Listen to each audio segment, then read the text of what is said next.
If you reflect on it, the idea of Britain having an in-out referendum on membership of the European Union has not been conjured up out of nowhere.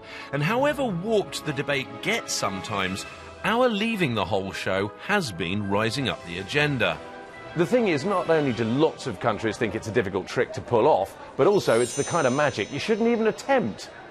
I think it's very important that Britain will stay in the European Parliament, in the EU.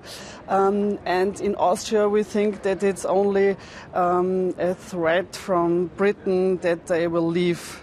Mr. Cameron will show us how important he is in Europe, and we take it as a joke. But after the European election results, nearly half the old MEPs have transformed into new ones. And as a result of attitudes here and elsewhere, it's worth flagging up. For Britain and many of the other 28 member states, their contingents are now more Eurosceptic than ever. Debating our exit is a good thing, and also very revealing. Because it's not a joke. It's a big issue. Whatever the British decide to do, it is significant for all EU. I don't think it's harmful for the EU. It's healthy for EU to understand that we are not locked in. We can exit if we want to.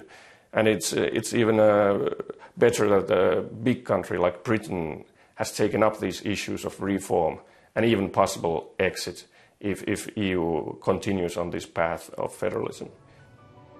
But many Europeans see Britain as descending into the dark arts, the official awkward squad making tactical threats. And then they think, well, maybe they are blackmailing us now, is it worth it? Or maybe they think, can we conceive of the European Union without the United Kingdom? And the answer to that is, if you ask it often enough, is yes. Now, the costs would be very, very high, both ways round. I mean, a terrible loss of prestige. What that really reveals to those who want to map out Britain's future is if we can live without Europe, they can live without us. But when everyone finally sees the gap it's left for both, some think everyone may want to reconsider. I'm very mindful to say to people who think it's all bad and it doesn't work, and I'm one of those who think it could work better, to say, be careful what you wish for. Be careful of destroying something that has taken wars to create and peace to stabilise. Do you want to be the political group that pulled it apart when others look to Europe as being the envy of democracy and modernisation and freedom and liberty and free movement and all of those things? For those who are transparently pro-European, this structural debate that comes up just appears to distract, and Eurosceptic voters should know where that leaves those who want out.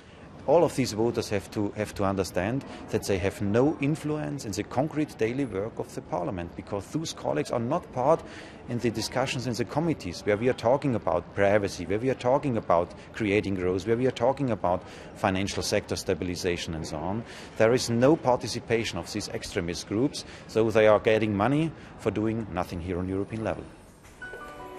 In one sense, of course, it doesn't really matter what other countries think, because if we have a referendum and if we vote no, then like that, we're gone.